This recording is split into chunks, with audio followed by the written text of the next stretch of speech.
Assalamualaikum warahmatullahi wabarakatuh. Bertemu kembali dengan saya Dr. Sofi. Sobat sehat, ini adalah video saya yang ke-567.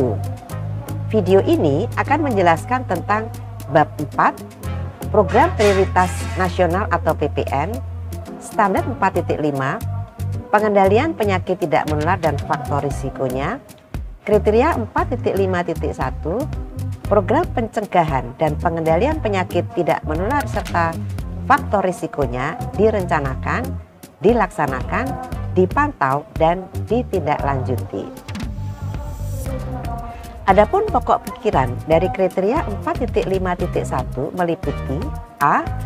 Peningkatan faktor risiko dan penyakit tidak menular tidak hanya berdampak pada terjadinya peningkatan angka morbiditas, mortalitas, dan disabilitas, tetapi juga berdampak kehilangan produktivitas yang berdampak pada beban ekonomi, baik tingkat individu, keluarga, dan masyarakat.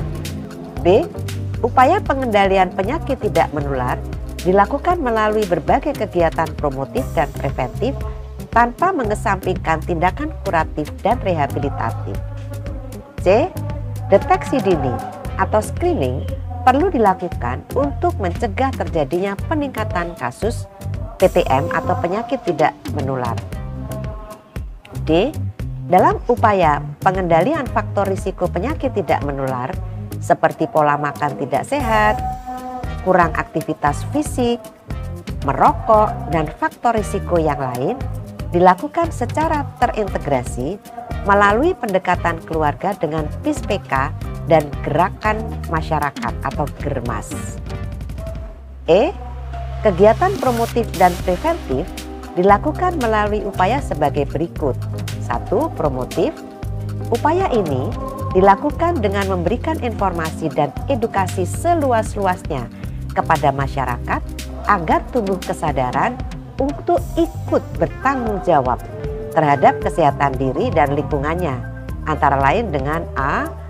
Melaksanakan promosi kesehatan atau KIE tentang pencegahan dan pengendalian penyakit tidak menular kepada masyarakat minimal sebulan sekali, antara lain pola konsumsi makanan sehat dan gizi seimbang, pencegahan obesitas, penghentian kebiasaan merokok, aktivitas fisik, faktor risiko kanker leher rahim dan kanker payudara, faktor risiko PTM atau penyakit tidak menular lainnya, pemanfaatan teknologi informasi dan komunikasi dan materi PTM lainnya.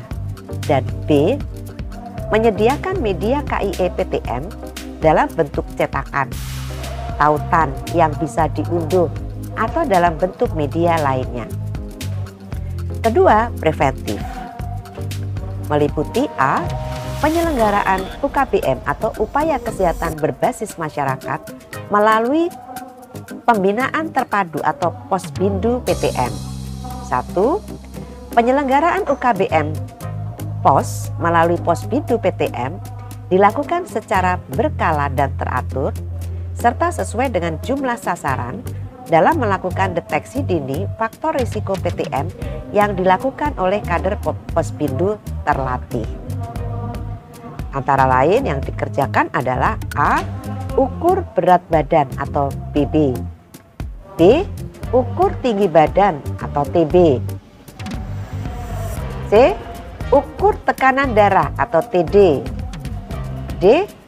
Gula darah sewaktu atau GDS, E. Indeks massa tubuh atau IMT dan lingkar perut atau LP, dan F. Pemeriksaan tajam penglihatan atau e-tumbling atau hitung jari dan tajam pendengaran menggunakan tes berbisik modifikasi. G.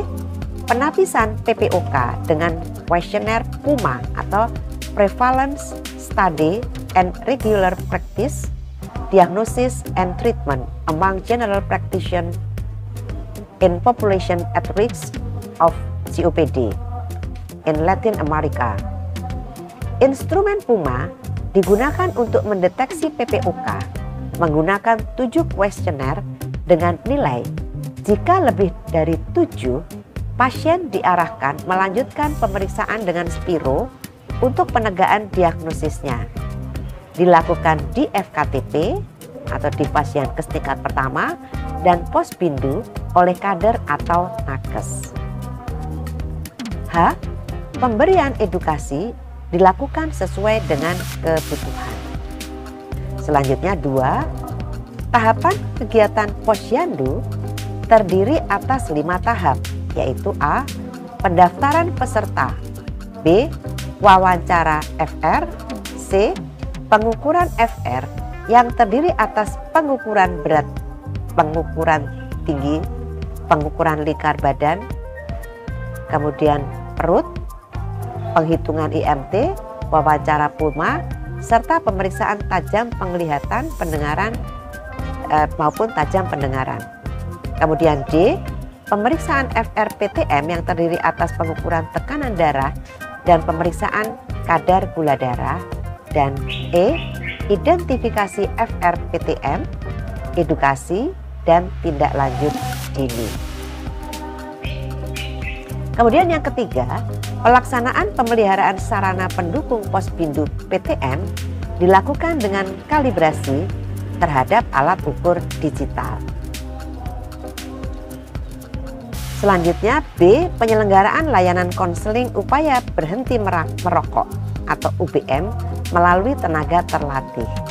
C, pembuatan kawasan tanpa rokok atau KTR di lingkungan puskesmas melalui kerjasama dengan Dinas Kesehatan Daerah Kabupaten Kota dan instansi terkait untuk mendorong dan mengawasi penerapan KTR di 7 tatanan, yaitu Fasciankes, sekolah, tempat kerja, tempat ibadah, angkutan umum, tempat bermain anak, dan tempat umum lainnya yang ditetapkan. D. Preventif di FKTP dilakukan melalui deteksi dini kanker payudara dan kanker leher rahim dengan pemeriksaan payudara klinis atau sadanis dan infeksi visual asam asetat atau IVA pada perempuan usia 30-50 tahun yang sudah pernah melakukan kontak seksual. Kemudian F, kegiatan kuratif dan rehabilitatif dilakukan antara lain melalui upaya 1, menguatkan akses pelayanan terpadu PTM di puskesmas dengan menguatkan keterampilan petugas kesehatan dalam penanganan PTM dan faktor risiko PTM sesuai dengan wewenang dan kompetensi di FKTP. 2. Menguatkan sistem rujukan dari UKBM ke FKTP. 3. Menindaklanjuti program rujuk balik atau PRB PTM. 4. Menindaklanjuti pelayanan paliatif berbasis komunitas sesuai dengan standar. Dan 5. Menyelenggarakan pelayanan sesuai dengan panduan praktek klinis bagi dokter di puskesmas dan algoritma penyakit PTM, antara lain pelayanan hipertensi, DM atau diabetes mellitus, serta deteksi dini kanker leher rahim dan kanker payudara. Selanjutnya G, penyelenggaraan PTM oleh puskesmas dilakukan melalui kegiatan 1, memanfaatkan carta obesitas di puskesmas dan di luar puskesmas. 2, melakukan pembinaan kepada posbindu PTM minimal 2 kali per tahun. 3, menyediakan carta prediksi faktor risiko PTM bagi puskesmas yang sudah melaksanakan pandu PTM. 4, menguatkan keterampilan penanganan kasus PTM, terutama pada dokter dan tenaga kesehatan, yang dilakukan untuk mencegah terjadinya komplikasi. Melalui pelatihan, lokakarya, peningkatan teknis penanganan kasus PTM. Selanjutnya H, penetapan indikator kinerja stunting terintegrasi dengan penetapan indikator kinerja puskesmas. I, puskesmas melakukan pengukuran dan analisis terhadap indikator kinerja yang telah ditetapkan. Analisis capaian indikator dilakukan dengan metode analisis sesuai dengan pedoman dan panduan yang berlaku. Misal dengan merujuk pada metode analisis situasi yang terdapat di dalam buku pedoman manajemen puskesmas.